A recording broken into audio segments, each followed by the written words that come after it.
Hey guys, লাবণ্যর দক্ষিণা চ্যানেলে তোমাদেরকে অনেক অনেক অনেক স্বাগত।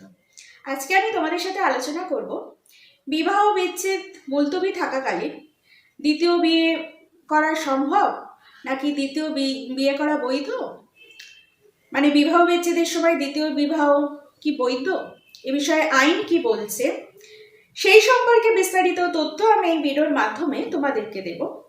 সুতরাং ভিডিওটা কিন্তু তোমরা কেউ স্কিপ করে যাবে না। ভিডিওটি না টেনে তোমরা প্রথম থেকে শেষ অবধি দেখবে। আশা করছি তোমরা আইনি বিষয়ে অনেক কিছু জানতে পারবে।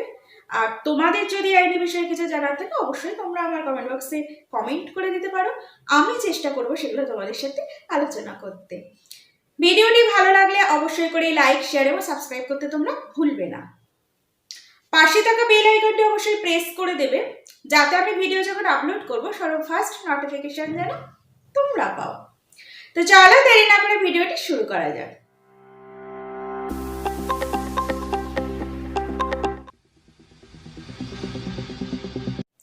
আইপিসি সেকশন 494 বিগামি সম্পর্কে সরবরাহ করে। বিগামিকে বেআইনি ঘোষণা করা হয়েছে কারণ এটি ভারতের জামিনযোগ্য অপরাধের মতো অজ্ঞানযোগ্য হওয়া উচিত।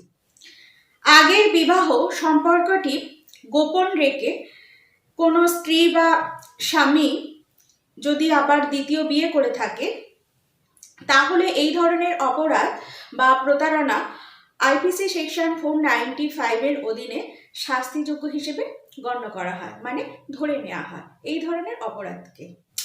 আর কোনো ব্যক্তি যদি এই ধরনের কাজ করে থাকে তাহলে ভারতীয় দণ্ডবিধি অনুযায়ী তার 10 বছরের সাজা এবং জরিমানাও হতে পারে। ভারতে বিগামের অবস্থানটা কি, মানে এই বিগাম কাদেরকে বোঝায় সেই সম্পর্কে বিস্তারিত কিছু তথ্য তোমরা চট করে একবার জেনে নাও। এটি তখনই কাজ করে যখন কোনো ব্যক্তি ইতিমধ্যে আইনগতভাবে বিবাহিত এবং বিবাহিত হওয়া সত্ত্বেও তিনি আবার দ্বিতীয় বিবাহ করে।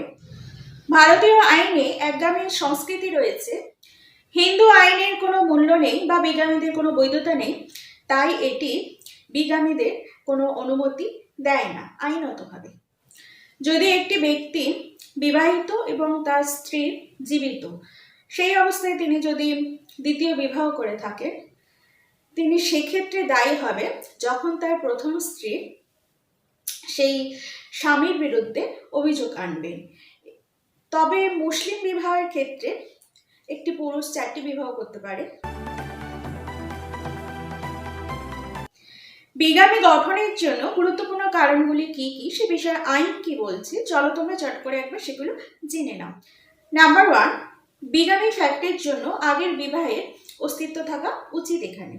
নাম্বার 2, যদি স্বামী বা স্ত্রীর আগের বিবাহ বিদ্যমান থাকে এবং পরে তারা দ্বিতীয় বিবাহ করে। নাম্বার 3, যদি প্রথম বিবাহ আইনের দৃষ্টিতে বৈধ হয় এবং তারপরেও দ্বিতীয় বিবাহ গঠিত হয় সেক্ষেত্রে বিগামি ফ্যাক্ট কাজে লাগতে পারে। নাম্বার 4, যদি প্রথম বিবাহ আইনের দৃষ্টিতে বৈধ না হয় এবং দ্বিতীয় বিবাহ গঠিত হয় তখনও সেই বিবাহ বৈধ হিসেবে বিবেচিত হয় না।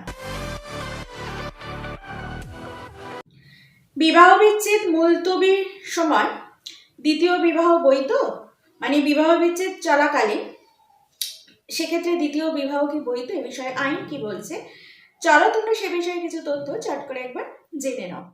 সর্বোচ্চ আদালত এখানে রায় দিয়েছিল যে বিবাহ বিচ্ছেদের ডিক্রির বিরুদ্ধে আপিলের পদ্ধতিতে যে কোনো ব্যক্তি যদি দ্বিতীয় বিবাহ করে থাকেন সেই বিবাহ অবৈধ হবে না, যেখানে ঘটনাগুলি আর মনোযোগ আকর্ষণ করে না।